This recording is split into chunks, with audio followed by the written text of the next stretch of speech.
Oke, hari ini kita lanjut lagi. Kali ini kita membahas tentang keseimbangan benda tegar. Nah, bagian ini sebenarnya adalah lanjutan dari bagian sebelumnya, yang mana kita sudah membahas tentang katrol. Katrol itu kemarin ceritanya dihubungkan dengan sebuah kotak atau box, dan box itu dalam keadaan turun. Nah, ada kata kunci turun di situ, itu menandakan bahwa kotaknya dalam keadaan tidak diam. Kalau bendanya dalam keadaan tidak diam seperti itu, berarti ada resultan gaya yang bekerja. Sigma F-nya itu tidak sama dengan 0. Ya.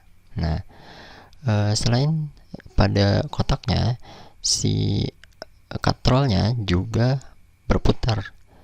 Nah, berputar di sini berarti sigma torsinya tidak sama dengan 0 kan?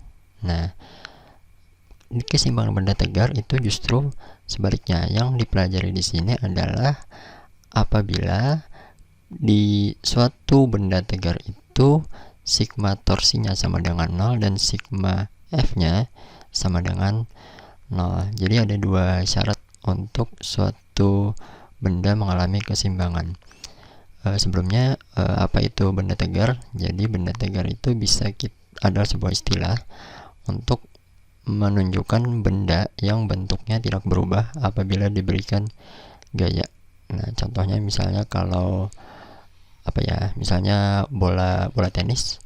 Bola tenis itu kalau misalnya kita berikan gaya yang tidak terlalu besar, tentu ukurannya tidak berubah. Nah, dalam batas-batas tertentu suatu benda bisa dikatakan benda tegar. Nah, kembali ke permasalahan kita.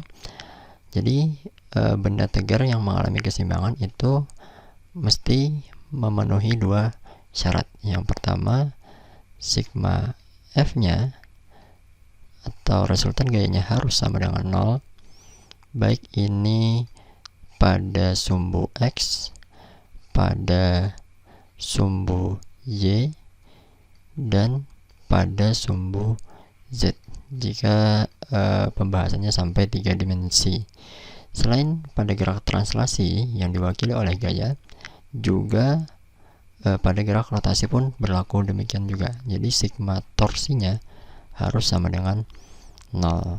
Nah, nanti pada beberapa kasus soal biasanya itu disajikan contoh benda-benda yang dalam keadaan stabil.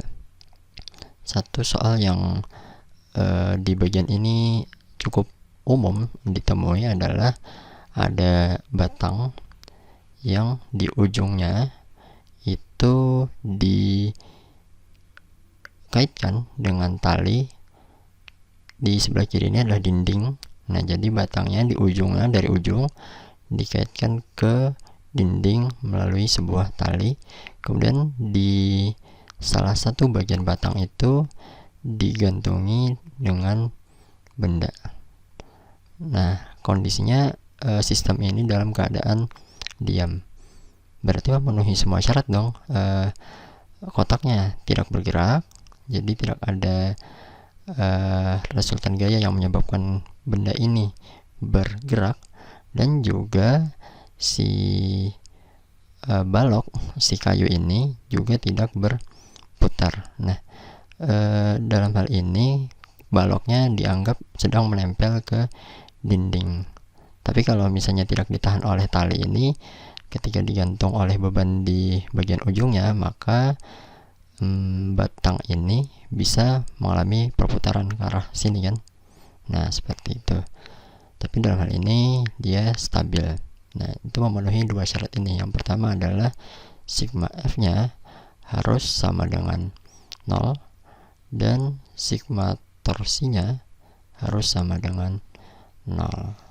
Nanti kita akan coba mengerjakan satu atau beberapa contoh soal mengenai keseimbangan benda tegar.